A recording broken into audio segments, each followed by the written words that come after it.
Throughout his 3-decade career at the Galactic Survival Academy, Vexthor had, with clinical precision, broken precisely 217 species, a statistic he wore with profound pride. The Kroleks, with their 4 hearts and rapid limb regeneration, had been conquered. The silicon-based Thresh, capable of ingesting solid rock, had also fallen. Even that overly confident Vortan, who boasted of his species' history of hunting stellar cetaceans, was not spared. Indeed, he was among the most thoroughly humbled, by the 3rd day reduced to tearfully pleading for his communal mother. Thus, when Administrator Krillneck glided into his office that morning, her 7 eye stalks twitching in a manner Vexthor had come to associate with either mild amusement or imminent flatulence, he hardly anticipated any notable developments. "We have a human enrolling in your advanced course," she announced, her clicking mandibles translated into a flat, unemotional galactic standard by her device. Vexthor didn't even glance up from his datapad. "A human? How splendid. Should I prepare the introductory obstacles, or shall we just bypass straight to the participation certificate?" This elicited a response. "The human specifically requested your course by name." This provoked him to finally lift his head. His triple-jointed neck rotated a full 180 degrees, a movement he knew disquieted most species, but Krillneck had observed it often enough to be unfazed. "My course? The one with the 37% fatality waiver?" "That very one." Vexthor's mandibles spread in what his kind considered a smile, yet most other species perceived as an overt threat. "Well then, I suppose I should consult my notes on human physiology. Let me see. They originate from that small garden world Terra, where the gravest threat is likely, what? A robust breeze? Perhaps a gentle drizzle?" Krillneck's eye stalks curled, an unmistakable sign of amusement. "Perhaps you might review the updated data file on their planet before her arrival tomorrow?" He waved a dismissive claw. "I am quite certain it will be adequate." Kate Brennan disembarked from the transport shuttle, clad in standard-issue Academy fatigues, a duffel bag slung over one shoulder, her expression suggesting she had merely endured a tedious commute rather than a 3-week journey through hyperspace. From the observation deck, Vexthor watched as she stretched, yawned, and then audibly cracked her neck, the sound reverberating even through the reinforced glass. "Delightful," he mused. "The creature is already deteriorating, and training hasn't even commenced." She was diminutive, barely reaching the chest height of most species in the facility, with pale skin that appeared fragile enough to tear if exposed to too forceful a breath. Her hair, a reddish-brown hue reminiscent of rust, was gathered in what his cultural database identified as a ponytail. "Practical," he conceded, for someone poised for spectacular failure. He descended to the landing bay, his talons clicking against the metal floor in a precise rhythm he had cultivated to sound both authoritative and subtly menacing. "Kate Brennan," he declared, eschewing any pleasantries. "I am Instructor Vexthor. For the ensuing 14 days, you will be subjected to conditions simulating the most hostile environments in known space. You will encounter atmospheric toxins, extreme temperatures, crushing gravity, aggressive fauna, and nutritional scarcity. 63% of participants complete this course. 37% necessitate medical intervention, prolonged rehabilitation, or," he paused for dramatic effect, "body retrieval." Kate merely blinked at him. "Cool. Is there coffee available here, or should I have brought my own?" Vexthor's left eye twitched. "Coffee? Your primary concern is coffee?" "I mean, yes, it's 7 o'clock in the morning, station time, and I haven't had any since the last jump gate. So, unless you desire me to be ill-tempered during your entire dramatic discourse, coffee would be most appreciated. The sheer audacity, the breathtaking temerity. There is a commissary on level 3, he managed, his vocal cords producing a sound his translator rendered as barely controlled patience. You have 1 hour to settle into your quarters. Training commences at 0900 hours. Do not be tardy. Kate adjusted her duffel higher on her shoulder. Level 3. Got it. Oh, quick question. Do you possess any gym equipment capable of handling Earth's standard gravity? The ship's gear was far too insubstantial. She walked away before he could respond, leaving Vexthor to gaze after her with a burgeoning realization that perhaps, just perhaps, he should have indeed perused that updated data file. The environmental acclimatization chamber, which Vexthor privately dubbed the attitude adjuster, occupied the entirety of the facility's northern wing. It could replicate environments ranging from the sulfurous storms of CR7 to the frigid methane wastes of Yelp Primaris. Most species typically endured approximately 14 minutes before their survival instincts superseded their pride. Vexthor set the temperature to -40 degrees Celsius and watched through the observation window as Kate entered, clad only in her fatigues and standard-issue boots. "Commencing cold resistance protocol," he announced over the intercom, his voice echoing within the chamber. "You will remain inside until your core temperature descends to hazardous levels, or until you signal for extraction, whichever occurs first." Kate surveyed the chamber, already developing a thin layer of frost on every surface. She hugged herself and hopped from foot to foot. "Okay, so this is quite cold." "Like Minnesota cold." "Minnesota?" Vexthor checked his translator, suspecting a malfunction. "A state back on Earth. Gets chilly in winter. Not this extreme, but, you know, in the ballpark." She continued her movements, rubbing her arms. "How long do we do this?" "Until your body can no longer compensate." "Right. So, like an hour?" "2?" Vexthor's mandibles clicked in exasperation. "The average species endures 11 minutes before requesting extraction." "Huh, neat." 23 minutes later, Kate was still pacing the chamber, breath clouding in the air, complaining that the cold was stiffening her fingers. Vexthor escalated the temperature to -60 degrees Celsius. She swore loudly, but maintained her activity.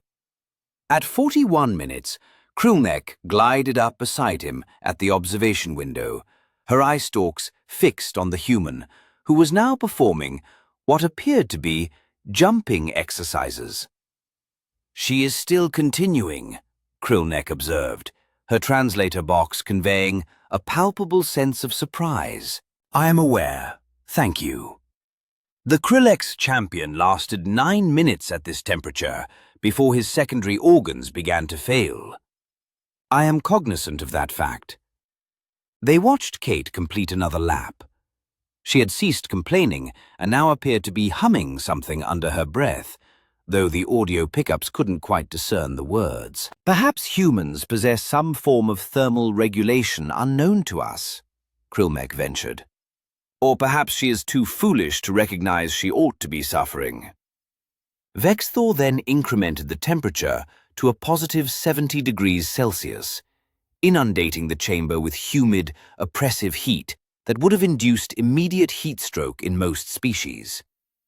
Kate halted mid-stride as the temperature swung wildly. She unzipped her fatigue jacket halfway and fanned herself. "Oh, come on. Really? We're doing both extremes in one session? That seems inefficient." "It is designed to assess your adaptability to rapid environmental shifts," Vexthor retorted through the intercom. "Well, it's certainly testing my patience, I can assure you that." She tied her jacket around her waist and settled cross-legged on the floor, which was now hot enough to cook food. Are we nearly finished? Because I'm getting famished. Vexthor scrutinized his control panel. According to the biometric sensors affixed to Kate's uniform, her core temperature had fluctuated by less than 2 degrees throughout the entire ordeal. Her heart rate was elevated, but only to levels consistent with moderate physical exertion. "This is impossible," he mumbled. "Nothing is impossible with humans," Krillneck interjected, her eye stalks conveying a distinctly smug expression. "That is what makes them terrifying."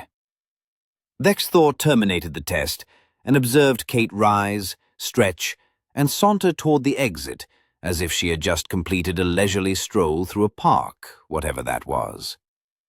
The atmospheric hazard chamber was Vexthor's personal favorite, primarily because it had never, not once in 15 years, failed to compel even the most arrogant trainee to reconsider their life choices. The precise blend of chlorine gas, sulfur dioxide, and trace hydrogen cyanide could incapacitate a Kelvin battle-ox in under 30 seconds.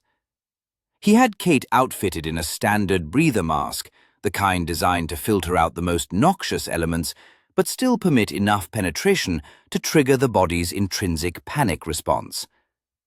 Educational suffering, he termed it. "You will remain in this chamber for as long as you can tolerate," he explained, checking the seal on her mask with perhaps a touch more force than strictly necessary.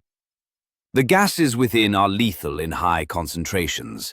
The mask will sustain your life, but you will experience discomfort. Significant discomfort." "Got it. Poison air. Don't die. Tap out when it truly sucks." Kate offered him a thumbs up, which his database identified as a gesture of approval, though to his eyes it resembled more of a threat display. He sealed her inside and initiated the gas flow. 30 seconds in, Kate's vitals were normal. 1 minute, still normal. 2 minutes. She was examining the chamber walls as if contemplating redecoration. At 3 minutes, she reached up and pulled off her mask. "No, no, no!" "What are you doing?" Vexthor slammed his claws against the intercom button. "Replace that mask immediately!" Kate vaguely waved in the direction of the observation window, the mask dangling from her hand. "This thing has a leak or something. It smells peculiar." "That is the poison, you fool. The poison smells peculiar because it is poison." "No, I mean the mask itself smells odd, like old rubber and someone's lunch. The air in here simply smells like, I don't know, a swimming pool and maybe eggs." She sniffed experimentally. "Definitely eggs." Vexthor gazed at his instruments, then back at Kate, then at his instruments once more. The atmospheric readings indicated a lethal toxicity. The chamber was operating flawlessly. Kate Brennan stood there, inhaling enough poison to wipe out a small colony, yet her thoughts drifted to pleasantries like aquatic resorts and breakfast dishes. "Put the mask back on." All right, geez." She repositioned it, but not before taking another deep breath of air that should have ravaged her lungs. At the 5-minute mark, alarms blared, not triggered by Kate's frustratingly normal biometrics, but from the chamber itself. A crack had appeared in the ventilation seal, causing minute amounts of the gas mixture to seep into the observation corridor. "Evacuate! Evacuate immediately!" Krillnex's voice shrilled over the facility-wide intercom as emergency doors slammed shut throughout the complex. Vexthor stumbled backward, his respiratory system already burning from minimal exposure. Through the observation window, he saw Kate looking around in confusion amidst flashing red hazard lights. "Is something wrong?" Her voice crackled through the intercom. "Did I break it?"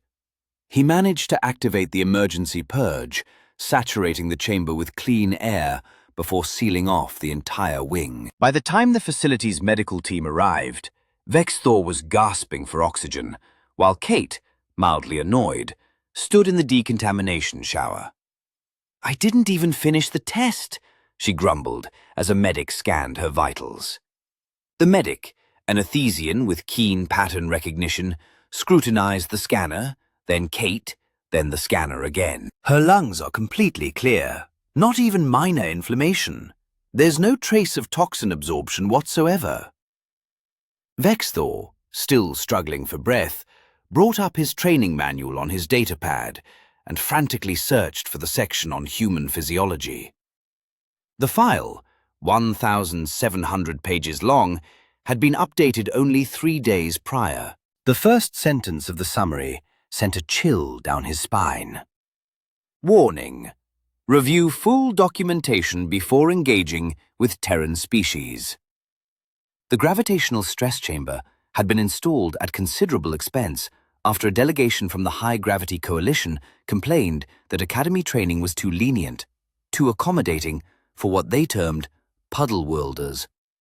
It could simulate up to 8 times standard galactic gravity, roughly double what most species experienced in their evolution.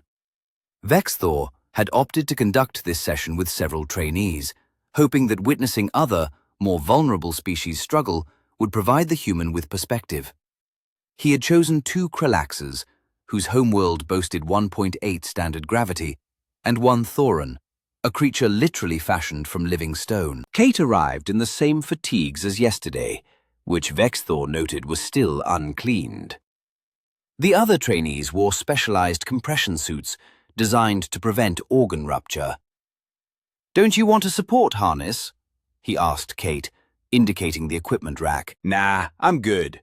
How high are we going?" "We'll begin at 2 times standard gravity and increase incrementally." Cool. So, like, what?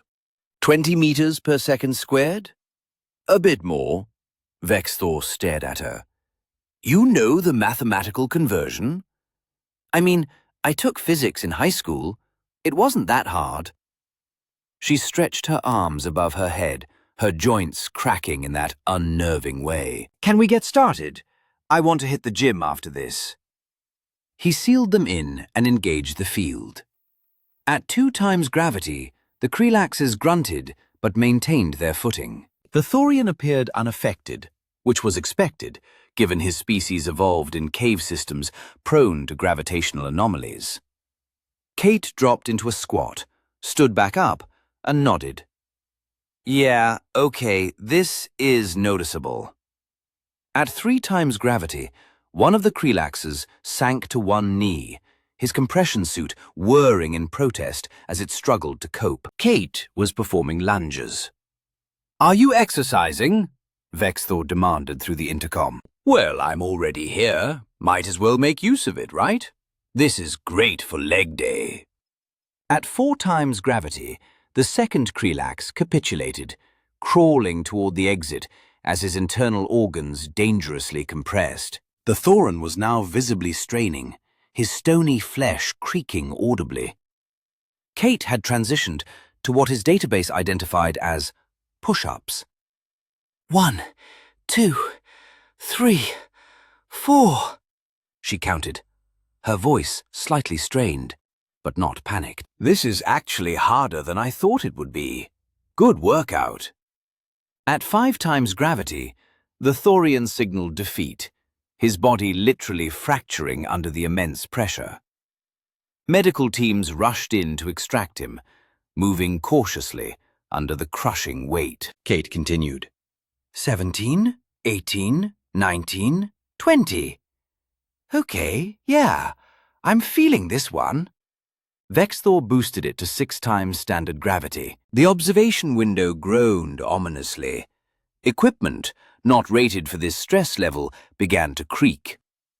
Kate rolled onto her back and commenced what appeared to be abdominal exercises. "Your species should not be able to function under these conditions," Vexthor stated, no longer attempting to conceal his bewilderment.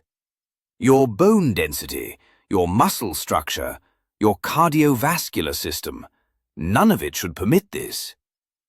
Gravity on Earth is about 9.8 meters per second squared," Kate grunted between crunches. So this is what, like 6 times that? It's rough, but not impossible. How high can this thing go? 8 times standard gravity is the maximum. Let's do it. He should have refused. He should have terminated the test then and there. Instead, Vexthor cranked the field to its maximum and watched as reality continued its personal assault on everything he thought he knew about biology. Kate ceased exercising. She lay flat on her back, breathing heavily, sweat saturating her uniform. "Okay," she panted. "Okay, this is actually really hard. I think maybe 5 more minutes and I'll be done." She endured for 12 minutes before finally tapping out. The equipment lasted 8 before it began sparking and smoking, necessitating an emergency shutdown as maintenance crews swarmed the chamber. Vexthor sat at his observation station and finally began reading that 1,700-page file on humans. The first section was titled, Deathworld Adaptations and Why You Should Be Concerned. He was concerned. The Academy Biodome was conceived as a recreational area where trainees could unwind between sessions, boasting carefully cultivated plant life from low-risk worlds and several designated safe zones for dining. There were also several restricted areas, clearly marked with hazard warnings in 47 languages, where more aggressive or toxic flora were kept for research. Vexthor was in his office, 3 hours deep into the human data file and experiencing what he was fairly certain was an existential crisis, when the alarm began. Not the standard alert chimes, but full evacuation sirens. He leaped from his chair, nearly tripping over his tail, and brought up the security feeds on his wall display. The biodome cameras showed personnel scattering in every direction, while automated warnings blared about a Class 7 biological hazard breach. Then he saw her. Kate Brennan sat cross-legged on the ground in Section 7 Delta, the area specifically cordoned off because it housed Celian thorns, a plant species whose mere proximity caused respiratory failure in most oxygen breathers. She had an open container in her lap and was eating something while apparently reading a book on her datapad. "No," Vexthor whispered. "No, no, no, you absolute fool." He sprinted toward the biodome, his translator box bouncing against his chest and producing garbled static. By the time he arrived, a full emergency response team had assembled outside the section, all wearing hazmat suits and debating extraction protocols. Krill Nex was there too, all 7 eye stalks pressed against the transparent barrier. "She's been in there for 11 minutes. These Althean thorns release spores every 7 minutes when they detect body heat. She should be dead. Why isn't she dead?" One of the hazmat team members wailed. "Why is nothing ever simple with humans?" Thor grabbed a spare comm unit and patched into the section's intercom. "Kate? Kate Brennan? Can you hear me?" Kate looked up from her datapad, spotted the throng of emergency personnel, and waved. She tapped her ear and pointed to the comm panel on the nearby wall. "Oh, right. Hold on."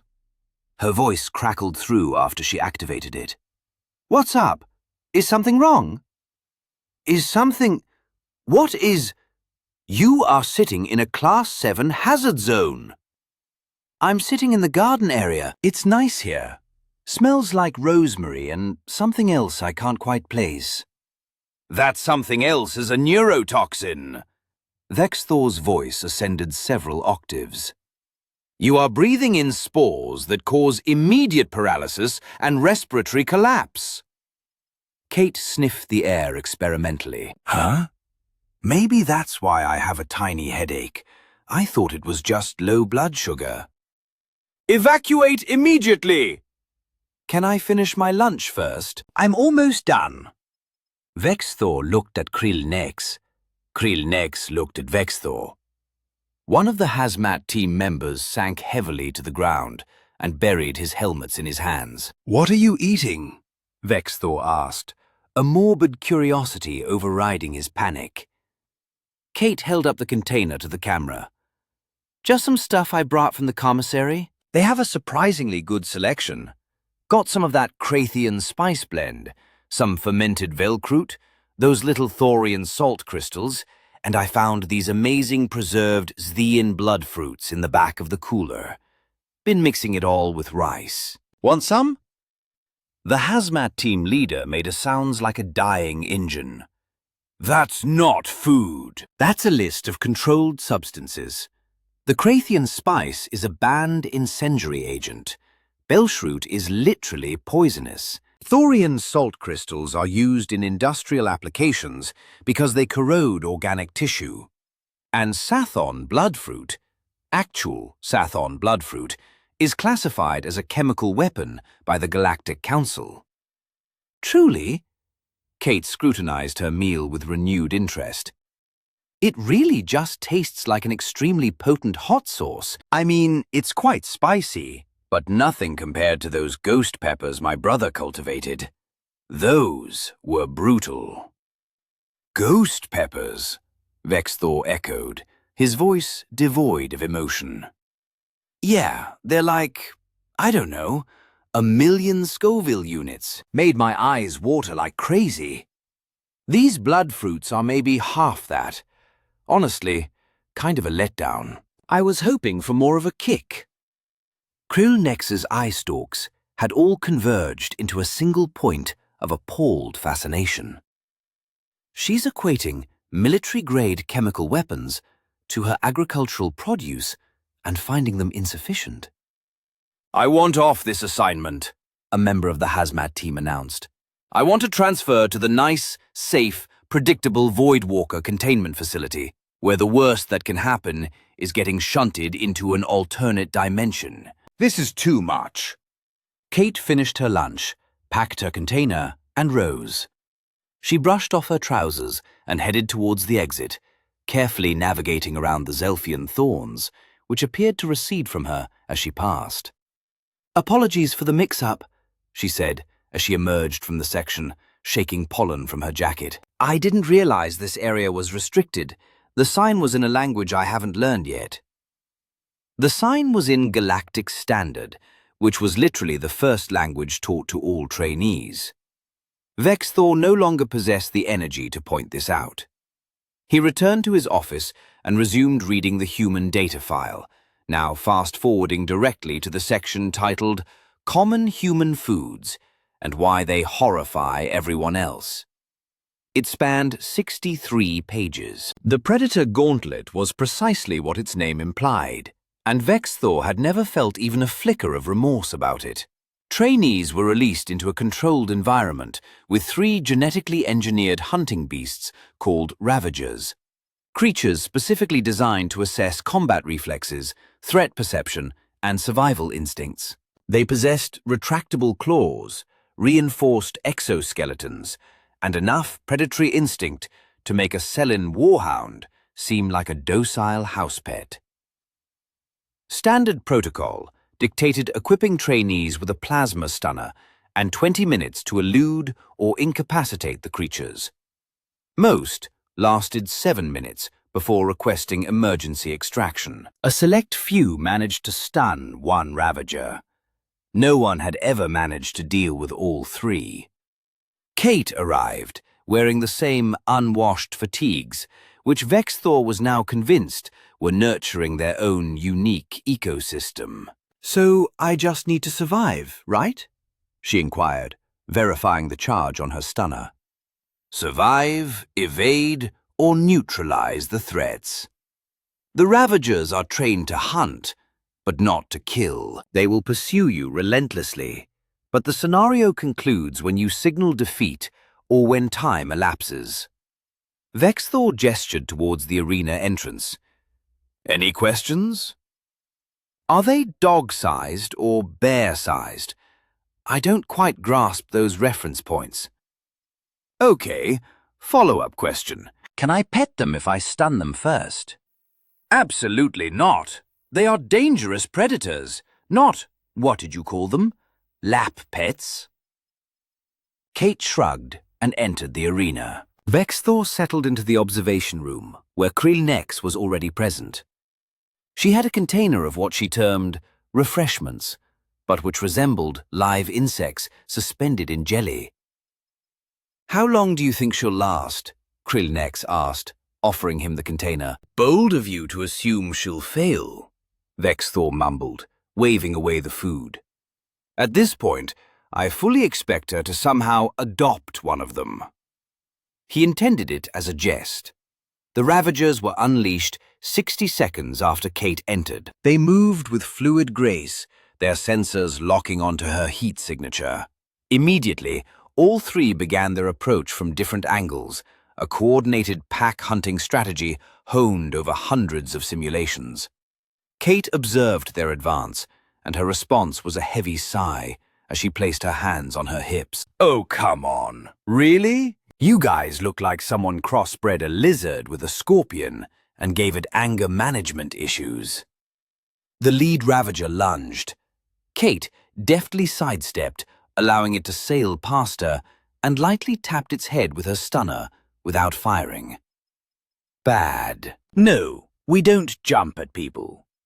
The creature skidded to a halt, shook its head, and turned, clearly bewildered as to why its quarry was chastising it instead of fleeing. The second Ravager attempted a different strategy, circling around behind her. Kate spun and aimed the stunner at it. "I can see you. Yes, I can. Don't even think about it." The Ravager froze mid-stalk.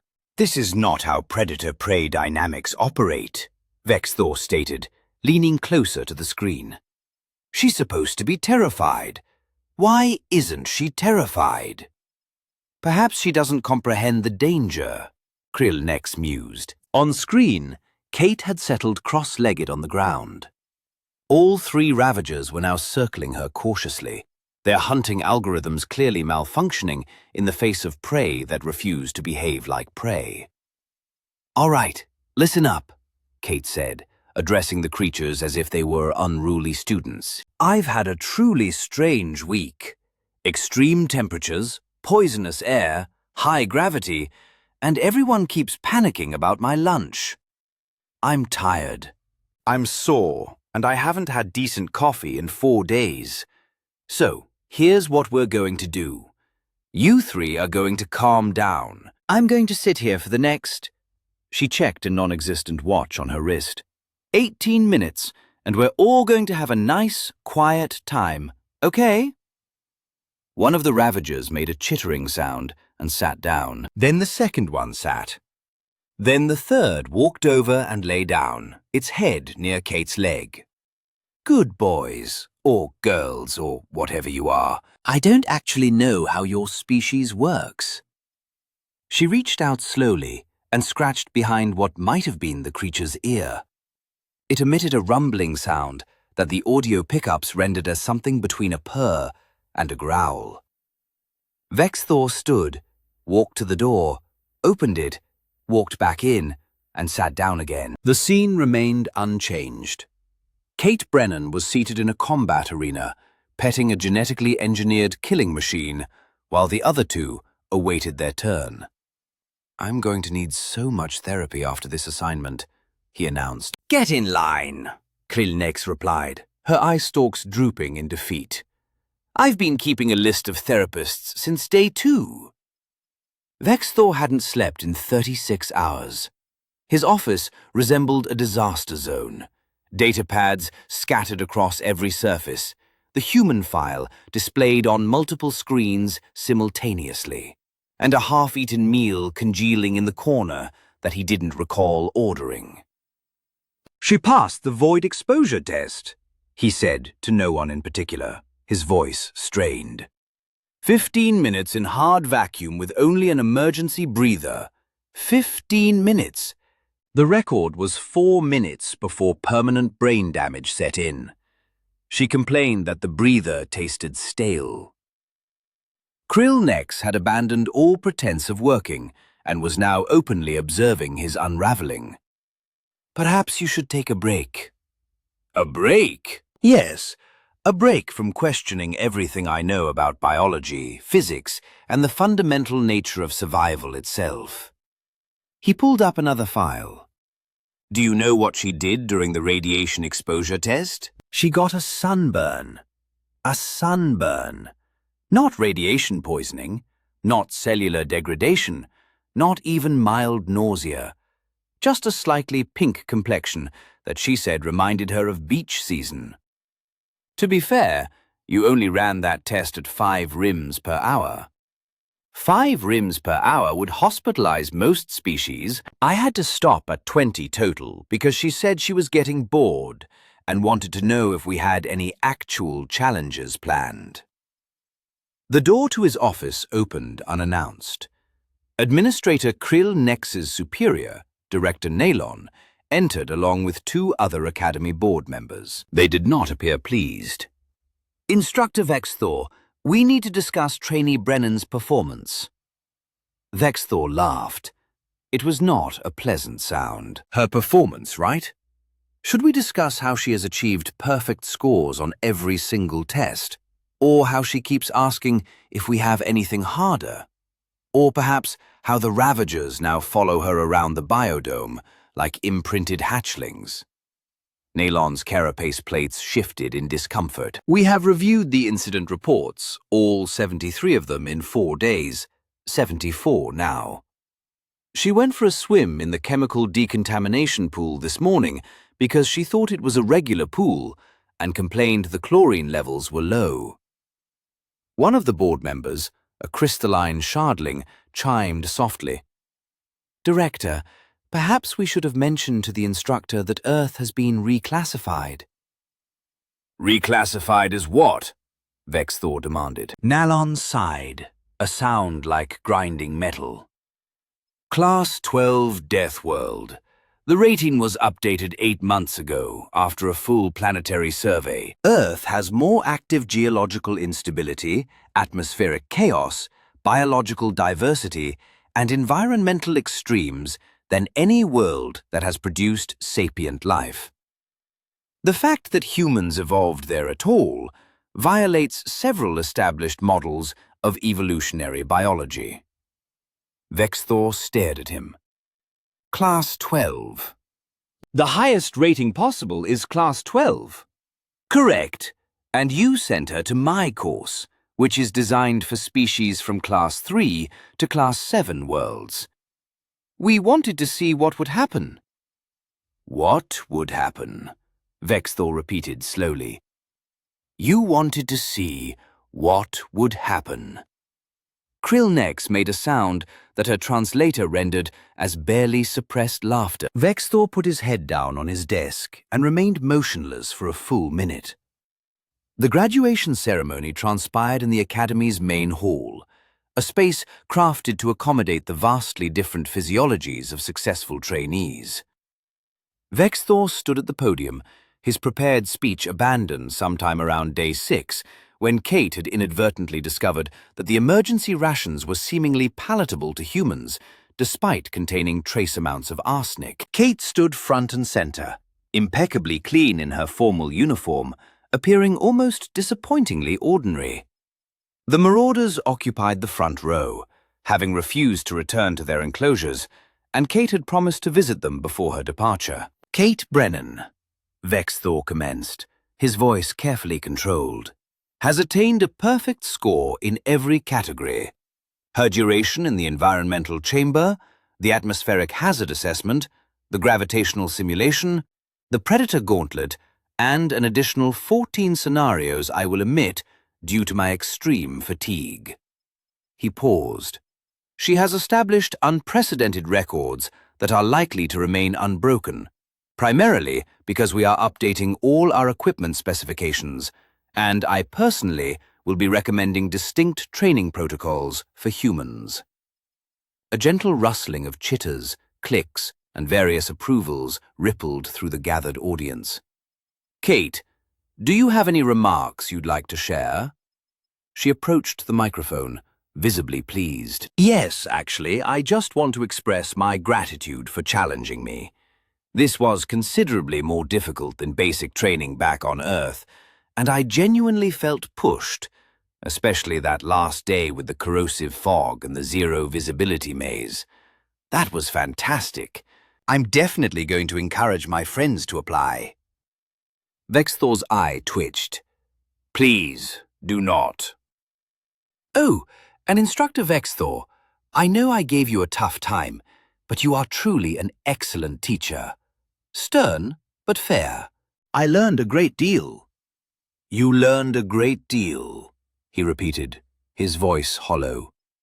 You demonstrated to me that everything I believed about survivability was erroneous, and that humans are apparently indestructible nightmares from a hellish planet.